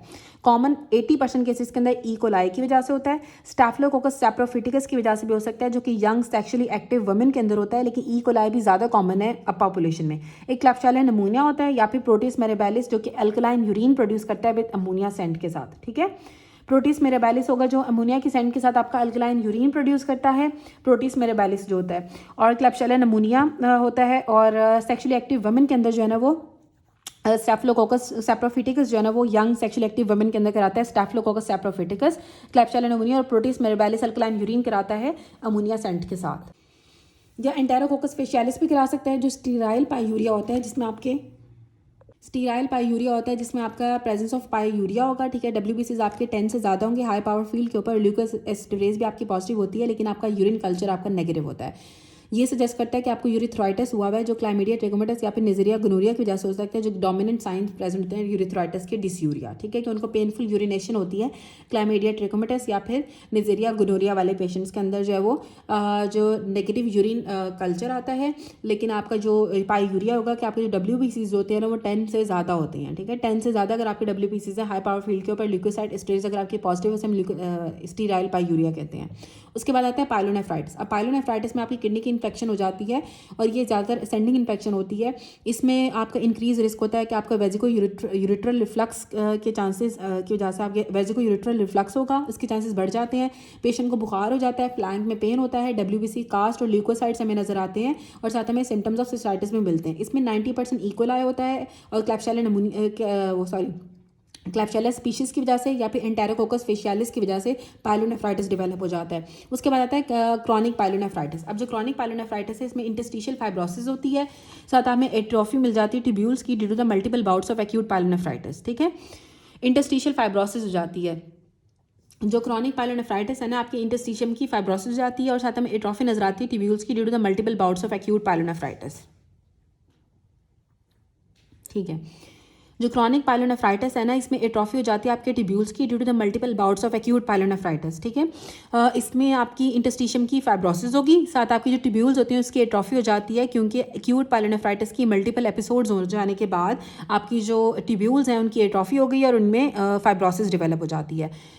अब ये इसमें वेजिको यूरिट्रल रिफ्लक्स की वजह से होता है बच्चों के अंदर, और ऑब्स्ट्रक्शन की वजह से होता है बड़ों के अंदर, जिसमें बीपीएच आता है, या फिर आपका अगर सर्वाइकल कार्सिनोमा है, सर्विक्स कार्सिनोमा के अंदर या बेनाइन प्रोस्टेटिक हाइपरप्लेजिया वाले पेशेंट के अंदर क्रॉनिक पायलोनेफ्राइटिस डेवलप हो जाता है, और बच्चों के अंदर वेजिको यूरिट्रल रिफ्लक्स की वजह से डेवलप हो जाता है। इसमें कॉर्टेक्स की स्कारिंग हो जाती है, साथ आपके जो कैलिसेस होते हैं वो ब्लंट हो जाते हैं, और स्कारिंग हमें नजर आती है अपन लोअर पोल के ऊपर, जो कि कैरेक्टरिस्टिक होती है वेजिको यूरिट्रल रिफ्लक्स की। ठीक है, कि आपका ब्लड, आपके जो यूरिन जो है ना वो आपके ब्लैडर से वापस जो है यूरेटर के अंदर जा रहे हैं। वेजिको यूरिट्रल रिफ्लक्स की कैरेक्टरिस्टिक्स ये होती हैं कि आपको जो अपर और लोअर पोल होता है उसकी स्कारिंग हो जाती है, और हमें जो कॉर्टेसिस जो होते हैं हमें ब्लंट नजर आते हैं, और ब्लंटिंग कैलिसेस हो जाते हैं, और जो कॉर्टेक्स के ऊपर भी स्कारिंग हो जाती है। एट्रोफिक ट्यूब्यूल्स होते हैं, उसमें हमें इओसिनोफिलिक प्रोटीनेशियस मटीरियल नजर आता है। ठीक है, एट्रोफिक ट्यूब्यूल्स होते हैं, उसमें हमें इओसिनोफिलिक प्रोटीनेशियस मटीरियल नजर आता है, जो कि रिजेंबल कर रहा होता है थायराइड फॉलिकल्स को, इसे हम कहते हैं थायराइडाइजेशन ऑफ द किडनी, और वैक्सी कास्ट हमें नजर आती है यूरिन के अंदर। अब जो क्रॉनिक पायलोनेफ्राइटिस है, इसमें आपके बार बार एक्यूट पायलोनेफ्राइटिस हो जाने की वजह से, मल्टीपल एपिसोड्स की वजह से आपकी जो ट्यूब्यूल्स होती हैं किडनी की, उनकी एट्रोफी हो जाती है, और जो इंटरस्टिशियम होता है उसकी फाइब्रोसिस हो जाती है। अब ये वेजिको यूरिट्रल रिफ्लक्स की वजह से होता है, या फिर ऑब्स्ट्रक्शन की वजह से हो सकता है, जिसमें बेनाइन प्रोस्टेटिक हाइपरप्लेजिया या सर्वाइकल कार्सिनोमा आता है। जो आपके कैलिसेस होते हैं उनकी ब्लंटिंग हो जाती है, जो कॉर्टेक्स होता है उसकी स्कारिंग हो जाती है, जो अपर और लोअर पोल होते हैं उनकी स्कारिंग हो जाती है, जो कि वेजिको यूरिट्रल रिफ्लक्स की कैरेक्टरिस्टिक्स होती हैं। जो आपके जब आपके ट्यूब्यूल्स की एट्रोफी होती है ना, तो उसकी वजह से आपकी इओसिनोफिलिक प्रोटीनेशियस मटेरियल जो होता है ना वो बनता है, जो कि रिजेंबल कर रहा होता है आपके थायराइड टिश्यू को ही, जिसे हम कहते हैं थायराइडाइजेशन ऑफ द किडनी, और वैक्सी कास्ट हमें नजर आती है यूरिन के अंदर। नेफ्रोलिथियसिस, नेफ्रोलिथियसिस का मतलब होता है कि कोई ना कोई स्टोन आ गया है, यूरिनरी सॉल्यूट के अंदर कोई स्टोन आ जाता है। रिस्पेक्टर्स, इसमें जब आपके सॉल्यूट की कंसंट्रेशन ज़्यादा हो जाती है यूरिनरी फिल्ट्रेट के अंदर, और जब आपका यूरिन का वॉल्यूम कम हो जाता है तो नेफ्रोलिथियसिस हो सकती है। इसमें आपको कॉले की पेन होता है, साथ आपको यूरिन के अंदर ब्लड आता है, हीमाचूरिया हो जाता है, और आपको एक साइड पे जो है वो फ्लैंक में पेन होगा, फ्लैंक की टेंडरनेस होगी, कि हाथ लगाने से भी एक साइड की फ्लैंक आपकी दुखती होगी। स्टोन जो होता है ना यूजुअली आपका कुछ घंटों के अंदर ही पास हो जाता है, अगर आप इसको सर्जिकली अगर तो पास नहीं होता तो फिर हमें सर्जिकल इंटरवेंशन करनी पड़ती है। उसके बाद आता है क्रॉनिक रीनल फेलर। अब जो क्रॉनिक रीनल फेलर होता है ये आपकी एंड स्टेज रीनल फेलर होता है, इसमें आपका ग्लोमेरुलर, ट्यूबुलर, इन्फ्लामेटरी या फिर वैजिकुलर इंसल्ट्स हो सकती हैं, या तो ब्लड वेसल का कोई ना प्रॉब्लम होगा, या फिर किडनी की इन्फेक्शन होगी, इन्फ्लामेशन हो गई, या फिर ट्यूब्यूल्स का कोई ना कोई डैमेज होगा, या फिर ग्लोमेरुलस का ग्लोमेरुलनेफ्राइटिस भी हो सकता है। जो मोस्ट कॉमन कॉज है डायबिटीज मेलाइटिस वाले पेशेंट के अंदर क्रॉनिक रीनल फेलर होता है, ब्लड प्रेशर ज़्यादा हो, हाइपरटेंशन वालों के अंदर क्रॉनिक रीनल फेलर होता है, या फिर ग्लोमेरुलर डिजीज़ वालों के अंदर क्रॉनिक रीनल फेलर डेवलप हो जाता है। क्रॉनिक रीनल फेलर के अंदर यूरीमिया होता है, जिसमें आपका नाइट्रोजनस वेस्ट प्रोडक्ट्स आपके ब्लड के अंदर ज़्यादा हो जाते हैं, इसे हम एजोटीमिया कहते हैं, और इसकी वजह से साइन एंड सिम्टम्स आना स्टार्ट हो जाते हैं, जिसमें नोजिया होता है, भूख लगना खत्म हो जाती है, पेरिकार्डाइटिस हो जाता है, पेरिकार्डियम की इन्फेक्शन हो जाती है, प्लेटलेट्स का डिसफंक्शन हो जाता है, एनकेफ्लोपैथी हो जाती है, जिसमें साथ उनको एस्टेरेक्सिस होगी, और साथ उनको यूरिया क्रिस्टल्स उनकी स्किन के अंदर डिपॉजिट होना स्टार्ट हो जाते हैं। सॉल्ट और वाटर की रिटेंशन होती है, जिसकी वजह से आपको रिजल्टेंट हाइपरटेंशन डेवलप हो जाती है, हाइपरकैलेमिया हो जाता है, साथ मेटाबॉलिक एसिडोसिस होती है, एनीमिया हो जाता है, क्योंकि आपके एरिथ्रोपाइटिन की प्रोडक्शन कम हो जाती है रीनल पैलिट्यूबुलर इंटरस्टिशियल सेल से। यूरीमिया और है, जिसमें आपको साइन एंड सिम्टम्स आ रहे हैं एजोटीमिया वाले के, उसको वॉमिटिंग होगी, नोजिया होगा, एनोरेक्सिया होगा, पेरिकार्डाइटिस होगा, प्लेटलेट्स का डिसफंक्शन हो जाएगा, एनकेफ्लोपैथी हो जाएगी, और डेपोजिशन हो जाती है यूरेट के क्रिस्टल्स की आपकी स्किन के अंदर। एनकेफ्लोपैथी और यूरेट क्रिस्टल्स की डेपोजिशन होती है स्किन के अंदर।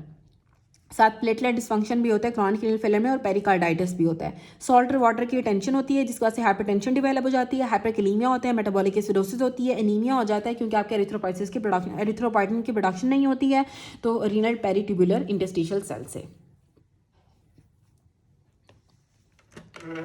अच्छा, उसके बाद अब आता है हमारे पास जो हाइपोकैल्सीमिया डेवलप हो जाता है, क्योंकि आपका जो अल्फा 1 हाइड्रोक्सिलेशन होती है विटामिन डी की वजह से प्रॉक्सिमल रीनल ट्यूबुलर सेल्स नहीं होती, और हाइपर फॉस्फेटीमिया हो जाता है, फॉस्फेट्स के लेवल आपके ज़्यादा हो जाते हैं और कैल्शियम के लेवल कम हो जाते हैं, क्योंकि जो आपका जो अल्फा 1 हाइड्रोक्सिलेशन थी विटामिन डी की वो नहीं हो रही है आपकी प्रॉक्सिमल रीनल ट्यूब्यूल के अंदर। तो जब विटामिन डी नहीं बन रहा तो कैल्शियम एब्जॉर्ब नहीं होगा, तो आपके ब्लड के अंदर कैल्शियम के लेवल कम हो जाएंगे और फॉस्फेट के लेवल ज़्यादा हो जाएंगे।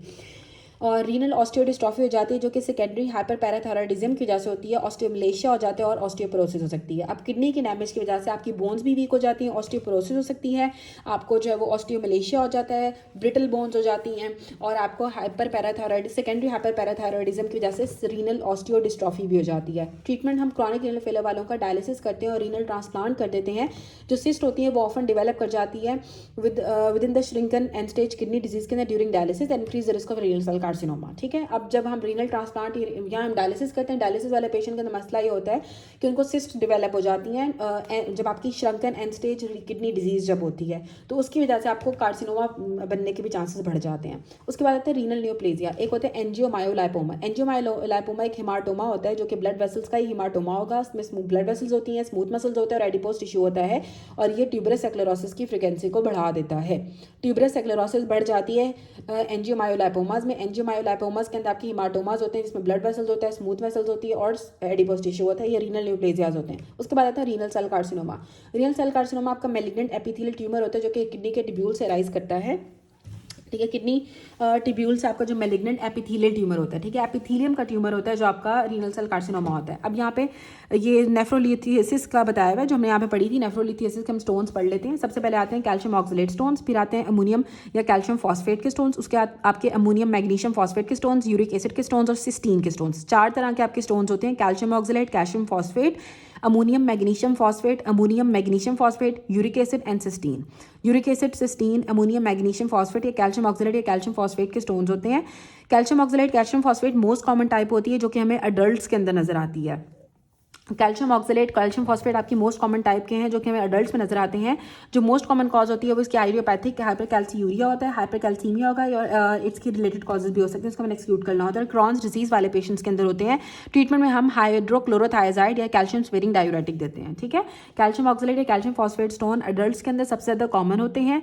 ये हाइपरकैल्सीयूरिया की वजह से होते हैं जब आपके यूरिन के अंदर कैल्शियम की जो एक्सक्रीशन ज़्यादा होना स्टार्ट हो जाती है या अगर आपके ब्लड के अंदर कैल्शियम के लेवल ज़्यादा हो जाएंगे और क्रॉन्स डिजीज वाले पेशेंट्स के अंदर कैल्शियम ऑक्सलेट और कैल्शियम फॉस्फेट बन जाते हैं। इसके लिए हम थायजाइड डायूरेटिक्स देते हैं जो कि कैल्शियम स्पेरिंग डायूरेटिक्स होती हैं। हाइड्रोक्लोरोथायजाइड देते हैं जो कि थायजाइड डायूरेटिक है, ये कैल्शियम स्पेरिंग डायूरेटिक होती है। उसके बाद अमोनियम मैग्नीशियम फॉस्फेट, AMP। ठीक है, अमोनियम मैग्नीशियम और फॉस्फेट के जो स्टोन्स होते हैं सेकंड मोस्ट कॉमन टाइप होती है। ये ज़्यादातर जब आपकी यूरिएज पॉजिटिव ऑर्गेनिज्म जैसे कि आपके प्रोटियस वल्गैरिस या क्लैप्शेला की जब आपकी इन्फेक्शन होती है तो उसकी वजह से आपको अमोनियम मैग्नीशियम फॉस्फेट जो है वो स्टोन्स बनना स्टार्ट हो जाते हैं और अल्कलाइन यूरिन होता है क्योंकि फॉर्मेशन ऑफ स्टोन की वजह से। क्लासिकली हमें स्टैगहॉर्न कैल्कुलर नजर आता है रीनल कैलिसिस के अंदर जो कि नाइडस के तौर पे एक्ट करता है यूरिनरी ट्रैक इन्फेक्शन के लिए। इसमें हम सर्जिकल रिमूवल करते हैं स्टोन का और इरेडिकेशन करते हैं पैथोजन की ताकि हम रिकरेंस को प्रिवेंट कर सकें। ठीक है, रिकरेंस को प्रिवेंट कर सकें तो हम इरेडिकेशन करते हैं पैथोजन की और सर्जिकल रिमूवल करते हैं स्टोन का। और स्टैगहॉर्न कैल्कुलाई में नजर आते हैं रीनल कैलिसिस के अंदर। ठीक है, रीनल कैलिसिस के अंदर स्टैगहॉर्न कैल्कुलाई बनाते हैं जो अमोनियम मैग्नीशियम फॉस्फेट के स्टोन्स होते हैं और ये नाइडस के तौर पे एक्ट करते हैं। यहाँ पे यूरिनरी ट्रैक इन्फेक्शन हो सकती है, हमने सर्जिकली स्टोन को रिमूव करना होता है, इरेडिकेशन करना होता है पैथोजन का। उसके बाद आते हैं यूरिक एसिड। ठीक है, यूरिक एसिड में आते हैं थर्ड मोस्ट कॉमन स्टोन है 5% केसेस के अंदर। थर्ड मोस्ट कॉमन जो स्टोन है वो आपकी यूरिक एसिड के स्टोन्स होते हैं, रेडियोल्यूसेंट होते हैं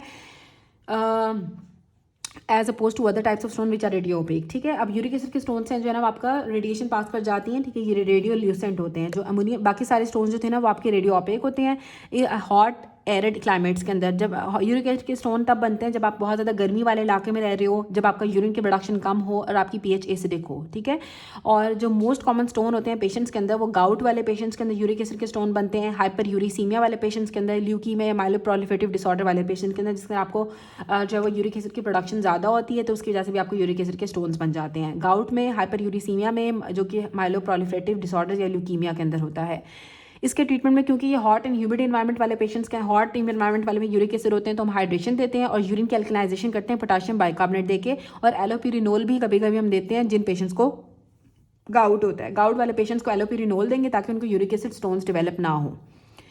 उसके बाद आती है सिस्टीन। सिस्टीन जो होती है वो रेयर कॉज है नेफ्रोलिथियसिस की और ये बच्चों के अंदर सबसे ज़्यादा कॉमन होती है। ये आपका सिस्टीन यूरिया कराती है, एक जेनेटिक डिफेक्ट होता है आपके टिब्यूल्स के अंदर जिसकी वजह से आपकी सिस्टीन की रीअब्जॉर्प्शन जो है ना वो कम हो जाती है। जेनेटिक डिफेक्ट होने की वजह से आपकी सिस्टीन की रीअब्जॉर्प्शन नहीं होती है, बच्चों के अंदर सिस्टीन के जो है स्टोन्स बनना स्टार्ट हो जाते हैं। इसमें भी स्टैगहॉर्न कैल्कुलाई बनता है और इसमें हमने हाइड्रेशन करनी होती है और साथ आपकी यूरिन की अल्कलाइजेशन करनी होती है। ठीक है, अल्कलाइजेशन के लिए हम पोटाशियम बाइकार्बोनेट देते हैं।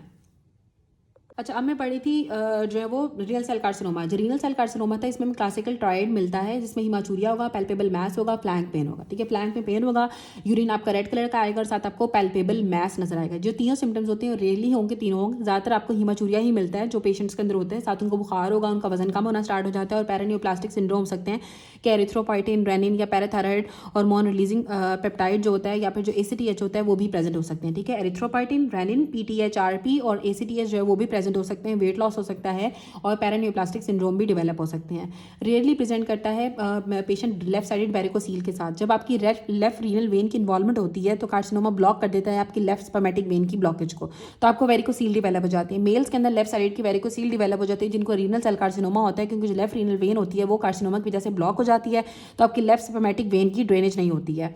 जो राइट स्पर्मेटिक वेन होती है वो डायरेक्टली इंफीरियर वेना कैवा के अंदर आती है, तो राइट साइड वेरिकोसील कभी भी नजर नहीं आती है रीनल सेल कार्सिनोमा वाले पेशेंट्स में। ये ग्रो करता है, ग्रॉस एग्जामिनेशन के ऊपर हमें येलो कलर का मैस नजर आता है। माइक्रोस्कोपिकली जो मोस्ट कॉमन वेरिएंट एग्जिबिट करते हैं उसमें क्लियर साइटोप्लाज्म हमें नजर आता है। पैथोजेनेसिस में हमें जो आपकी VHL 3P ट्यूमर से ऐसा जीन होता है उसका लॉस हो जाता है, जिसकी वजह से आपका जो IGF होता है, IGF-1 होती है, उसकी प्रोडक्शन ज़्यादा हो जाती है। आपका HIF ट्रांसक्रिप्शन फैक्टर भी ज़्यादा हो जाता है जो आपकी अल्टीमेटली VEGF और PDGF को ज़्यादा करता है। ठीक है, IGF-1 ज़्यादा हो जाएगा, HIF ट्रांसक्रिप्शन फैक्टर ज़्यादा हो जाएगा जो आपके VEGF को और प्लेटेड ड्राइव ग्रोथ फैक्टर को भी ज़्यादा कर देता है। ट्यूमर ये हेरिडिटरी भी हो सकता है, स्पोरेडिक भी ट्यूमर्स भी हो सकते हैं। जो स्पोरेडिक ट्यूमर्स होते हैं वो अडल्ट मेल्स के अंदर होते हैं जो 60 साल की उम्र के अंदर होते हैं। इसमें सिंगल ट्यूमर होता है, आपकी अपर पोल ऑफ किडनी को अफेक्ट करता है और मेजर रिस्क फैक्टर इसका सिगरेट स्मोक होता है। जो हेरिडिटरी ट्यूमर्स होता है वो यंगर एडल्ट्स के अंदर होते हैं और ज़्यादातर बायलैटरल होते हैं, जिसमें वॉन हिपल लिंडो डिजीज़ आती है जो कि एक ऑटोसोमल डोमिनेंट डिजीज़ होती है, जिसमें आपकी VHL जीन की इनएक्टिवेशन हो जाती है और आपका इंक्रीज रिस्क होता है हिमेंजियोब्लास्टोमास का, सेरिबेलम के अंदर और रीनल सेल कार्सिनोमा का। ठीक है, हेरिडिटरी ट्यूमर्स के अंदर यंग अडल्ट्स के अंदर ऑफन बायलैटरल होगा। वॉन हिपल लिंडो डिजीज़ होती है जिसमें VHL जीन जो है ना आपका लॉस हो जाता है। VHL जीन के लॉस होने की वजह से ही ये ट्यूमर सप्रेसर जीन होता है। आपको रीनल सेल कार्सिनोमा भी होता है, वॉन हिपल लिंडो डिजीज़ भी होती है जिसमें आपका हिमेंजियोब्लास्टोमा हो जाता है सेरिबेलम का, और साथ आपके रीनल सेल कार्सिनोमा भी डेवलप हो सकता है। इसकी स्टेजिंग वही TNN स्टेजिंग होती है। T में आ जाएगा आपके साइज और इन्वॉल्वमेंट ऑफ रीनल वेन कितनी है। अक्कर कॉमनली इसका हिमेटोजेनस स्प्रेड होता है लंग्स और बोन के अंदर। ठीक है, इंक्रीज रिस्क होता है आपका रीनल वेन से स्प्रेड करता है, हिमेटोजेनस स्प्रेड होता है लंग्स के अंदर और बोन के अंदर रीनल कार्सिनोमा का, और रेट्रोपेरिटोनियल लिम्फ नोड्स के अंदर चला जाता है। रेट्रोपेरिटोनियल लिम्फ नोड्स के अंदर जाता है और हिमेटोजेनस स्प्रेड होता है लंग और बोन के अंदर। उसके बाद आता है विल्म्स ट्यूमर। जो विल्म्स ट्यूमर होता है ये मैलिग्नेंट किडनी ट्यूमर होता है जिसमें ब्लास्टीमा बन जाता है, जिसे हम कहते हैं immature kidney mesenchyme. Primitive glomeruli हमें मिलते हैं, ट्यूब्यूल्स मिलते हैं और 7 स्ट्रोमल सेल्स हमें मिलते हैं। ये most common malignant renal tumour है जो बच्चों के अंदर होता है और ये 3 साल की उम्र के बच्चों के अंदर विल्म्स ट्यूमर होता है। हमें ब्लास्टीमा मिलता है जिसे हम इमेच्योर किडनी मेसेनकाइम कहते हैं, प्रिमिटिव ग्लोमेरुला मिलते हैं, ट्यूब्यूल्स मिलते हैं। और ये इस तरह से नजर आता है कि एक लार्ज यूनिलैटरल फ्लैंक के ऊपर मैस होगा, साथ उसमें हिमाचूरिया होगा और ब्लड प्रेशर आपका ज़्यादा हो जाएगा। क्योंकि रेनिन की सिक्रीशन ज़्यादा होती है तो आपका ब्लड प्रेशर ज़्यादा हो जाता है और आपको फ्लैंक पे यूनिलैटरल मैस नजर आता है और साथ हिमाचूरिया भी होगा। 90% केसेस स्पोरेडिक होते हैं और सिंड्रोमिक ट्यूमर्स भी हमें नजर आ सकते हैं। इसमें वैगर सिंड्रोम आता है। अब जो वैगर सिंड्रोम होते हैं इसमें WAGR विल्म्स ट्यूमर होगा, एनआईडीडिया होगा, जेनिटल एब्नॉर्मलिटीज़ होती हैं, साथ मेंटल या मोटर रिटार्डेशन हो जाती है। इसमें WT1 ट्यूमर सप्रेसर जीन की डिलीशन हो जाती है। लोकेटेड जो होता है 11p13 के ऊपर। 11p13 के ऊपर आपको WT विल्म्स ट्यूमर जीन 1, ठीक है, WT1 ट्यूमर सप्रेसर जीन की डिलीशन की वजह से आपको वैगर सिंड्रोम डेवलप हो जाता है जिसमें आपको विल्म्स ट्यूमर होगा, एनआईडीडिया होगा, जेनिटल एब्नॉर्मलिटीज़ होती हैं, मेंटल और मोटर रिटार्डेशन डेवलप हो जाती है। एक होता है डेनिस ड्रैश सिंड्रोम। जो डेनिस ड्रैश सिंड्रोम होता है इसमें भी विल्म्स ट्यूमर होता है, साथ आपको प्रोग्रेसिव रीनल ग्लोमेरुलर डिजीज होती है और मेल के अंदर सूडो हर्मेफ्रोटाइडिज्म डेवलप हो जाता है और इसमें म्यूटेशंस आती हैं WT1 जीन के अंदर। अगर तो म्यूटेशंस आएंगी WT1 जीन के अंदर तो आपको डेनिस ड्रैश सिंड्रोम होता है जिसमें आपको एक तो विल्म्स ट्यूमर होगा, साथ आपका प्रोग्रेसिव रीनल ग्लोमेरुलर डिजीज होती है और मेल सूडो हर्मेफ्रोटाइडिज्म डेवलप हो जाता है। और जो डिलीशन जब होती है ना आपके WT1 ट्यूमर सप्रेसर जीन की, तो उसकी वजह से आपको विल्म्स ट्यूमर डेवलप हो जाता है, एनआईडीडिया होता है, जेनिटल एब्नॉर्मलिटीज़ होती है, मेंटल और मोटर रिटार्डेशन हो जाती है और 11p13 के ऊपर ही लोकेटेड होता है। उसके बाद आता है बैकविड वाइडमैन सिंड्रोम।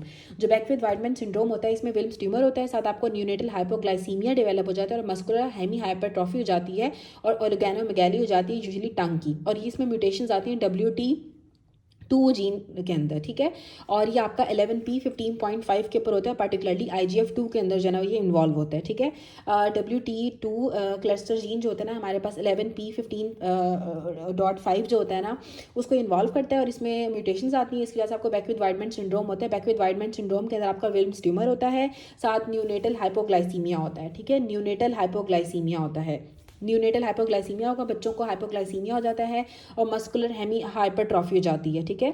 हेमी हाइपरट्रॉफी होगी, मस्कुलर हेमी हाइपरट्रॉफी और गैनोमेगैली, टंग लार्ज हो जाती है। बैकवर्ड बर्बेन सिंड्रोम वाले पेशेंट्स की न्यूनेटल हाइपोग्लाइसीमिया होता है, मस्कुलर हेमी हाइपरट्रॉफी होती है और इसमें WT2 जीन क्लस्टर जो होता है उसकी म्यूटेशंस आती हैं 11p15.5 के ऊपर।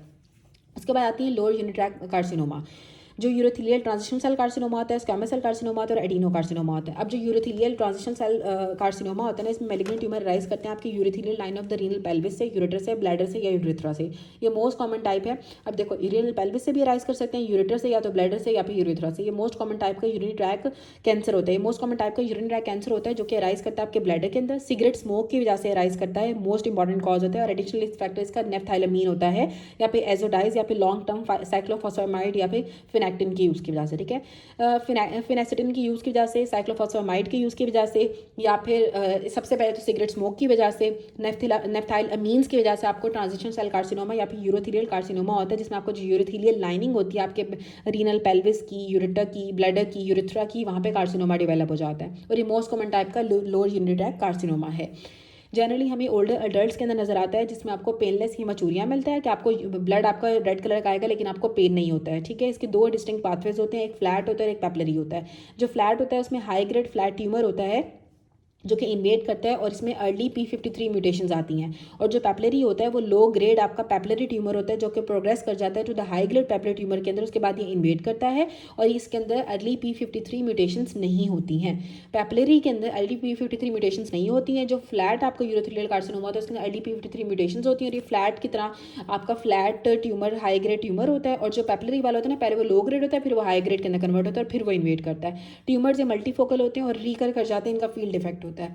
उसके बाद आता है स्क्वैमस सेल कार्सिनोमा। जो स्क्वैमस सेल कार्सिनोमा होता है इसमें आपके ब्लैडर के अंदर इन्वॉल्व करता है। जो ब्लैडर के स्क्वैमस सेल्स होते हैं उसकी मैलिग्नेंट प्रोलिफरेशन हो जाती है और जब आपका स्क्वैमस मेटाप्लेजिया होता है, नॉर्मल ब्लैडर सर्फेस जो होती है ना वो स्क्वैमस एपिथेलियम से लाइन नहीं होती है, ठीक है। लेकिन स्क्वैमस मेटाप्लेजिया होगा ब्लैडर के एपिथेलियम का, उसके बाद वहाँ पे स्क्वैमस सेल कार्सिनोमा डेवलप हो जाता है ब्लैडर में।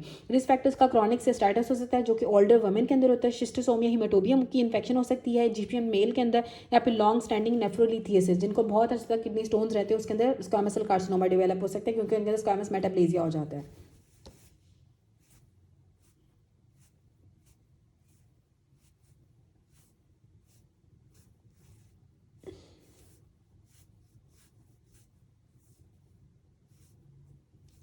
उसके बाद आता है एडिनो कार्सिनोमा। अब जो एडिनो कार्सिनोमा होता है ना, ये आपकी मैलिग्नेंट प्रोलिफरेशन होती है ग्लैंड्स की, ठीक है। एडिनो कार्सिनोमा आपकी मैलिग्नेंट प्रोलिफरेशन होती है ग्लैंड्स की जो कि आपके ब्लैडर को इन्वॉल्व करती है। ये ज़्यादातर यूरेकल रेमनेंट से राइज करता है, ट्यूमर डेवलप करता है द डोम ऑफ ब्लैडर के ऊपर, सिस्टाइटिस कराता है, ग्लैंडुलैरिस या फिर एक्सोस्ट्रॉफी, ठीक है। एक्सोस्ट्रॉफी का मतलब ये होता है कि आपका जो एंटीरियर एब्डोमिनल वॉल होती है और जो ब्लैडर की वॉल होती है उसका जो कॉर्डल पोर्शन होता है वो नहीं बन पाता है, ठीक। कॉन्जेनिटल फेलर होता है कि आपका जो caudal portion of anti abdominal wall और जो ब्लैडर वॉल होता है वो नहीं बन पाती है। एक्सोस्ट्रॉफी वालों के अंदर एडिनो कार्सिनोमा हो जाता है और यूरेकल रेमनेंट वालों के अंदर डोम ऑफ ब्लैडर के ऊपर या फिर सिस्टाइटिस ग्लैंडुलैरिस के अंदर ये डेवलप हो जाता है। इसमें ग्लैंड्स की प्रोलिफरेशन होती है और आपके ब्लैडर को इन्वॉल्व करती है।